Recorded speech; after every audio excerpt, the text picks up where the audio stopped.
What's going on, everybody? Jared James here. Welcome to this week's edition of your virtual coaching broadcast. It is Monday, January 7th.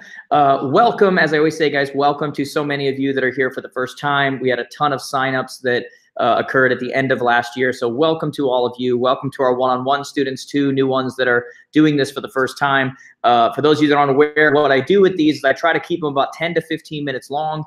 And they're meant to do a couple of things. Number one, allow you to hear directly from me, not just your coach that you're dealing with if you're a one-on-one. So hear directly from me, but also to give you things that at this specific time we want you to focus on, okay? And that's why they're only up here for a week. They're recorded. You can watch them for the whole week, and then they're gone. We don't want you binge watching these. We absolutely want people to watch them for that week because, as you're going to see with a lot of the stuff that I'm going to talk about today, they're very specific to that week, okay? Today, we're going to do some really cool stuff. We're going to announce our points contest winners and let you guys know what it is that you're going to be winning, which is really cool. We're also going to talk about very specifically what it is I want you focused on from a prospecting standpoint for the time of the year it is. We're going to talk about some tax stuff. I know that gets you really excited. If there was like a gauge on here that went over people's excitement, I'm sure when I said talk about tax stuff, that went through the roof. But it's important stuff for you to understand. And then at the end, I'm actually going to talk about a very specific social post you can use right now to drive engagement for this time of the year that all of you are going to want to do as well.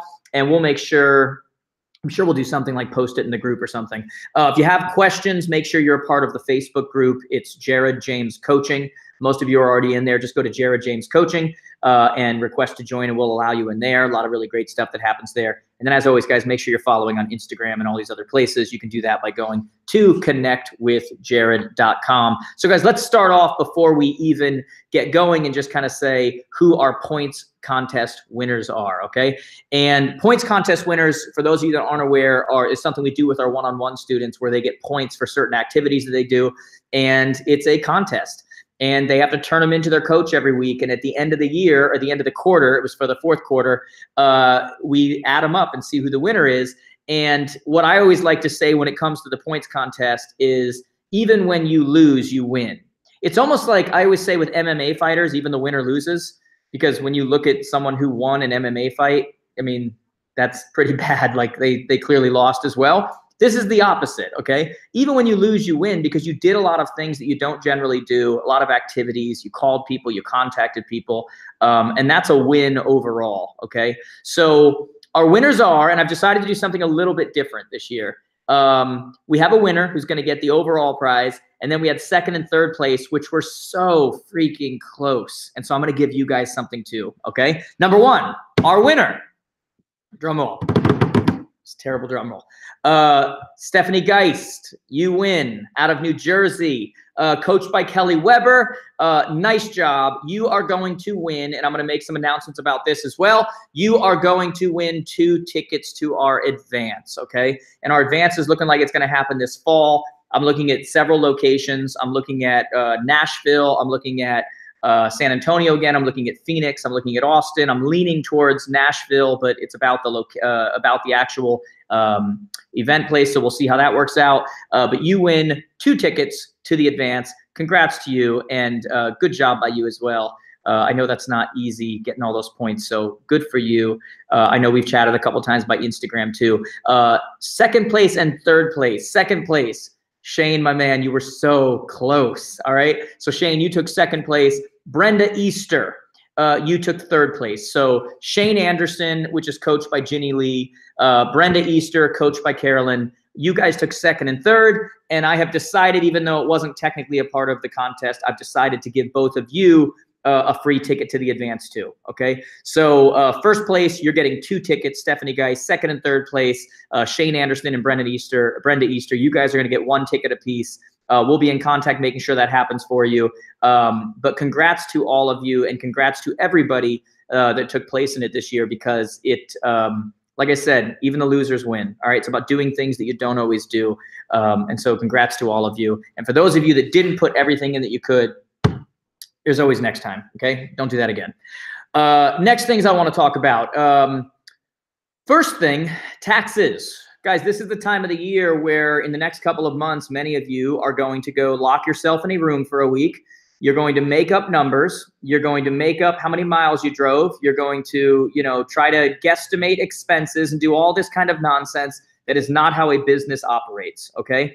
And so I want to encourage all of you right now that it is 2019. It is 2019, and these things are so simple. And I'm not just going to give you the tools you can use, but I want to talk about other ways you can have people work them for you.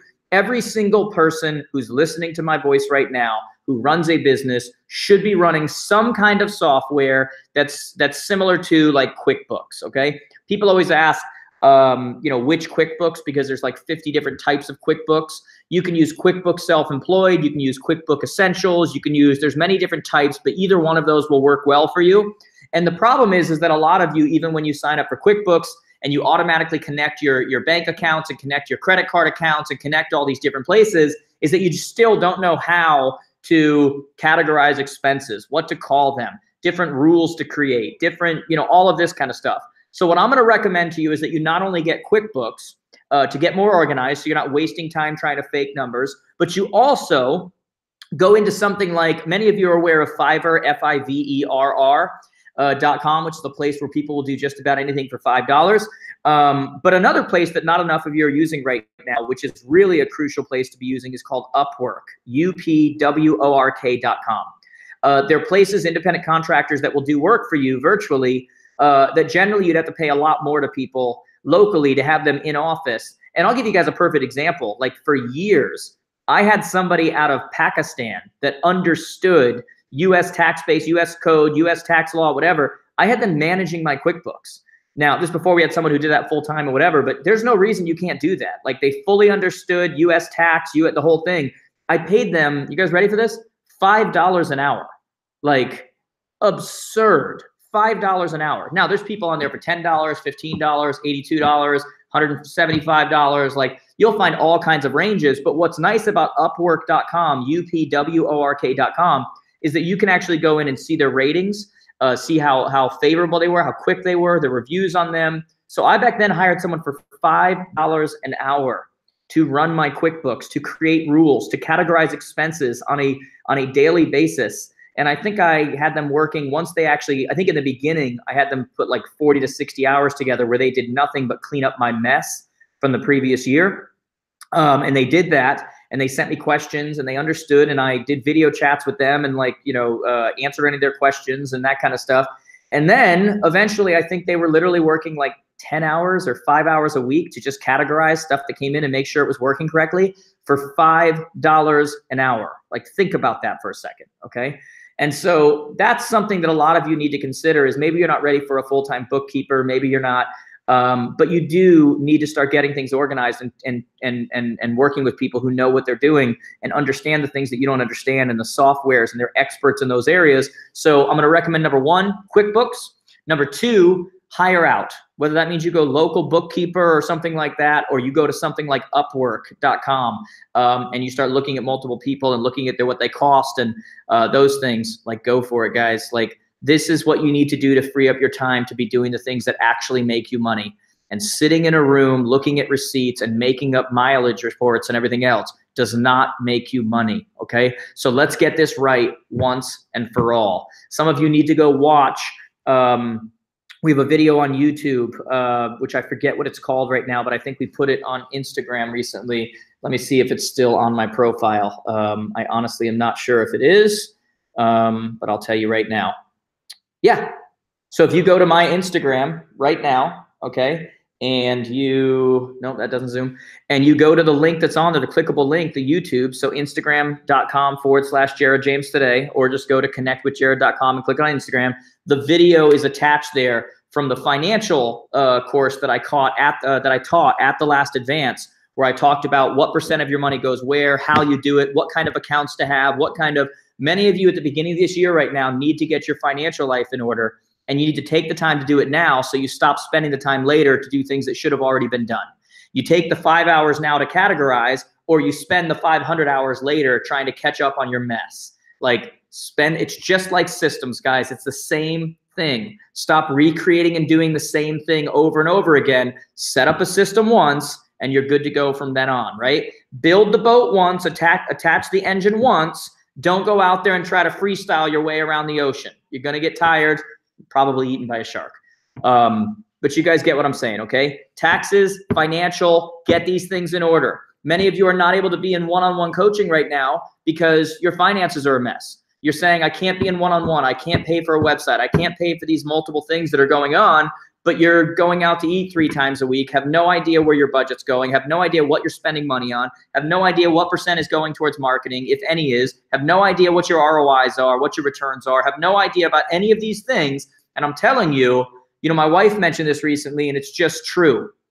She watched a YouTube of somebody, and it hit home with her, like something she was trying to do or something she was going to change or something, whatever. And she said, there's just something about the new year that makes you do things that you normally wouldn't. Like, you get this recharge about you where you're just like, I'm going to try that now. I'm going to restart that now. I'm going to, and I've said this to you guys many times. I said it at the advance. I say it many times when we do our business planning at the end of the year. And I say there are certain times of the year, like the new year, where you're willing to do things, you get more emotional, you get more connected, you're willing to try that you're not able to at other times, and you need to take advantage of your own emotion, right? Some of us are so leery, we're so worried about other people taking advantage of us and other people taking advantage of us financially or taking advantage of us emotionally or taking advantage of, and what I'm telling you is that certain times of the year, like right now, you have to take advantage of your own emotion. Because you're willing to do things right now that you won't be able to willing to do on April 21st. Do it now. You're thinking about getting in shape. Like, look, guys, if you saw my Instagram stories last week, look, no one hates what the gym looks like the first week of January more than I do, right? I look at somebody who's not there all year, probably won't be there in a month, and I'm thinking, get the hell off my pull-up bar. Like, if you're not going to be here, but there's a flip side to that. For those of you that set different resolutions or what you're going to do financially or whatever it is that's different than what you're doing then, come take the pull-up bar. Go for it. If you're going to be here in 6 months, go for it, okay? That message of get off my pull-up bar isn't for you. If you're the person who's going to stick around and be consistent and get their finances in order and do these things, then stay on the pull-up bar. Go for it. I'm proud of you. Go for it. But what you cannot allow yourself to do if you hear my voice right now is to be that person that started something now and is not doing it in 2 months, okay? It's all about consistency. What are you willing to do when you're not emotional anymore? What are you willing to do when it doesn't feel good anymore? What are you willing to do when everyone else isn't doing it and everyone else has dropped off and now you have a built-in excuse because everyone else dropped off too? I guess I can. That's great, but then don't expect abnormal results when you act like everyone else, okay? Everyone else will walk in a path and walk in a pack to the exact same things. What was that? Not to reference Instagram for the 5th time today. I put up a post on Instagram like a month ago, and I said, be careful about following the masses because sometimes the M is silent. Some of you will get that. Be careful following the masses because sometimes the M is silent, okay? It's not about following the masses. It's not about doing what you feel like. It's about doing what it is that when your mind is clear, says this is going to get me to where it is that I need to go, and then staying that path. Finances are one of those things, okay? The other thing I want you focused on right now is with the coming of the new year, very industry specific right now, guys, expired listings. Like sometimes I think that I get the name of being like the social guy, the internet guy, the whatever. Guys, I'm the sales 101 guy. I'm for whatever works. And what happens at the end of the year, the first of the year in real estate? Almost every property in your area that hasn't sold goes expired. And those people whose property expires because they didn't sell, because they were either overpriced or whatever it was, whatever the reason may be, because they weren't listed in the New York Times, which is why they think it wasn't there when they're out in Tennessee or whatever, which is absurd. But either way, their property expired. What do? They either immediately relist it, or in most cases, they go, we're going to wait and put it on for the spring. So what's happening with all of those properties in your area right now? They're waiting right now for you. They're waiting for an agent who is going to list them, because when they weren't realistic on the first time around, who's the person who sells that property? The second agent. And in almost every single case, they blame the first agent, even though the second time around, when they listed with you this time, what happened? They give you credit, they lowered the price, but then they think it was the first agent's fault. So you want to be the second agent. And so from an expired property standpoint, whether you're doing it on our dashboard right now, we have the expired listings templates below you, and you want to use those, to call and on a regular basis, or guys, this is the perfect time of year. Let me see if I can share this with you on here and show this to you guys. The other thing that we have here, and let me just look here. I want to make sure I give you guys the right document. Yep. Okay, so take a look at this document right now. So this is on your dashboard, very informal, so you can change it or whatever, but it gives you the wording to use. This is our payday candy bar campaign. This is a way that you can stand out right now against everyone else in your area that's reaching out on expired listings and going, there's many reasons why a property hasn't sold, but the agent is definitely one of them. And they're saying all the words that everybody else says. Why don't you actually demonstrate how you're different by using this payday candy bar campaign? Now, I created this campaign. At one point, we put it in Realtor Magazine. A lot of you got mad at me because then a lot of people were sharing it who weren't in our program. But a lot of you aren't using this. Perfect time of the year to do it. What do? You go to Costco, you go on Amazon, and you order a bunch of those mini-size payday candy bar campaigns, okay? Now, if you're the person who hears me right now and goes, well, I can't do that. What if they have a peanut allergy? Number one, you need to stop making excuses. Go buy a bunch of 100 grands, okay? Like, I really don't care. Go get the candy bars. And here's what you're going to do. You're going to send this to them, and there's a couple ways you can send it to them. I'll go over with you in a second, or you can call afterwards. But you're going to drop this in some kind of a mailing or at their house, because remember, there's not a ton of these. This isn't like a mass mailing. These are the people whose properties have expired.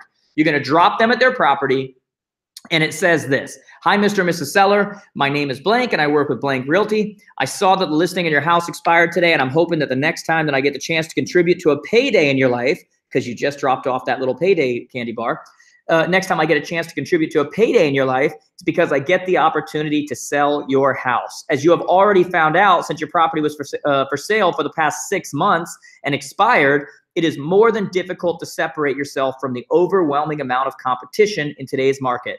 And I face that same challenge every day with other realtors when good houses like yours show up in my expired properties list. What are you doing right now? You're comparing their situation, the fact that they didn't sell because there were so many other on the market and they didn't win the beauty contest of people buying their property over another one. And you're comparing it to the situation that you currently face, where they have a ton of people right now that are contacting them about their property expiring. And now you're having to jump into that same ecosystem of there's a bunch of them and you're trying to separate yourself. You have the same problem they had, right?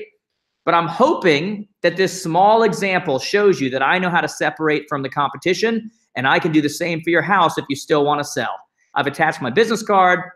It goes over a couple other things, but what have I done right there? I'd let them know, just like you had issues separating from your competition and your house didn't sell, I've got that same issue right now with all the agents contacting you. But I hope this small example shows you that I know how to separate from them, because none of them did this and stood out like I did, and I could do the same for your house.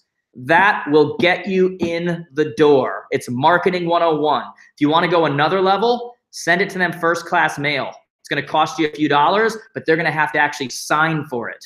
When they sign for it, do you think that doesn't make you stand out? It absolutely does. But think about the amount of money you can make on the number of expired properties that are hitting the market if you just get creative in your marketing, stand out from the crowd, and don't act like the masses, because sometimes the M is silent. You guys get that? All right. Next thing. So we want to make sure we're focused on financial future, whether it's QuickBooks, whether it's using somebody from Upwork to help you with those QuickBooks, whatever it happens to be, financial future. Number two, and I know we went a little bit longer today than we usually do, guys, but I'm sure you don't mind. Second thing, hammer expireds right now, okay? You know I love social, you know I love internet, you know I love all that stuff. That's where the money is right now. A lot of properties coming up, a ton of opportunity. You should be spending more hours than usual hammering home expireds while still being creative in how you're getting in front of them, which the payday candy bar campaign or the 100 grand campaign will help you do that, but you got to be consistent with it. The last thing I want to talk to you guys about is a post you could be putting up right now that I literally wrote this morning that's there to create engagement. You can use this post through Instagram stories, through a poll. You can do it through Facebook with a poll. You can put it in your community groups with a poll. You guys noticing what's the word I'm looking for? Pattern, tough word. you can use those polls on the various social platforms. When I say poll, I'm not talking about like jab them in the face with a poll. I'm talking about like pick one or the other, which one of the four, like a poll that they select from, okay? And what I want you to do, and I'm gonna post this in the group so you can copy and paste it, is a post that basically says something like, hi guys, if you could help me with a little market research for 2019, it would be appreciated. Or if you could help me with a little market research, it would be appreciated. What's the #1 goal you have for your house in 2019? First option, sell it. Second option, remodel and upgrade it. Third option, nothing. Fourth option, buy it, meaning they don't have a home now. Put that out to your people on Instagram, on Facebook. You can do it as an ad through your business page, promote it to everybody. And what are you gonna start getting from people? You're gonna get people who are responding, sell it. You're gonna get people who are responding, remodel and upgrade it, but then they're gonna write, but I'm not sure, we're trying to figure out the numbers if it's worth it. You're gonna get people who respond, buy it. What do you now have? Buyer options. Get creative like this. I'll post this in the group for you guys in a moment here, as well as the winners of our points contest. All right, guys, that's what I have for you today. Some real focus items I want for you guys right now as we're heading in with the first couple of weeks of 2019. As always, guys, if you have questions, post them in our group. Go to connectwithjared.com. Send me a message on Instagram or Facebook or Snapchat or YouTube or any of the places you want to send me a message. I directly respond to all of them, so make sure you guys are doing it. Guys, I hope you have an amazing week. I'll be off to Massachusetts this week. So if you're in Massachusetts, let me know if it's at all possible for me to say hello or anything. I will. I'm not sure exactly what my agenda looks like just yet. But I hope you guys have a great week. Even more, a great 2019. I'll talk to you guys soon.